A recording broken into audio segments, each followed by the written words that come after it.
Arslon o'rmonda fil bilan olishib charchadi. So'ng tulkini yoniga chaqirib, holdan to'ydim, ovga yaramayman, bor menga bir eshak olib keltir, birgalikda yeymiz dedi.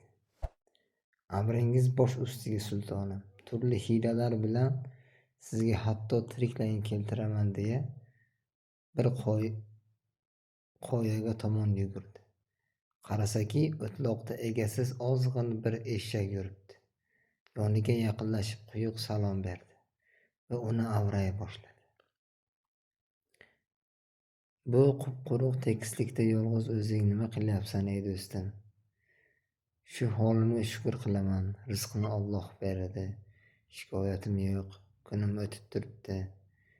Jon bergan Alloh ozuqa ham beryapti. Ey janob, sening bu tavakkuling juda kam odamda topiladi. Juda kam bo'lgan narsa esa yo'q hukmidadir.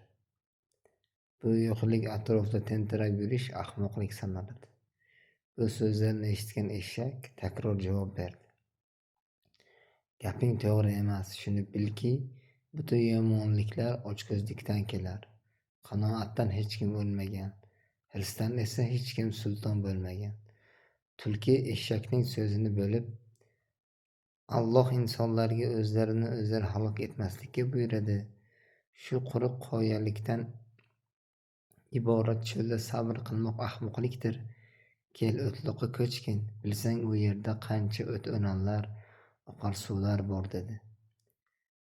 Tulki turli so'zlar bilan eshakni avragancha yetaklab to'g'ri Arslonning uyiga sudradi. Arslon eshakni ko'rar ko'rmas o'kira boshladi.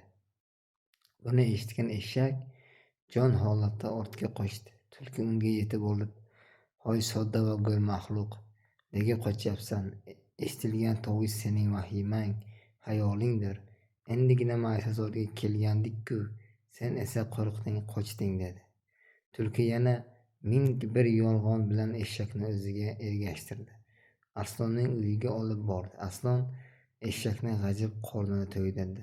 So'ngra Arslon suv ichish uchun g'ordan chiqdi. Tulki Arslonning yo'qligidan foydalanib, eshakning miyasi va o'pkasini yedi. Arslon qaytgach, tulkidan so'radi: "Buning miyasi qani?" "Ey sultonim, agar eshakning miyasi bo'lsa, o'sha dahshatli o'kirikni eshitgandan keyin yana bu yerga, sening ostonangga kelarmidim?"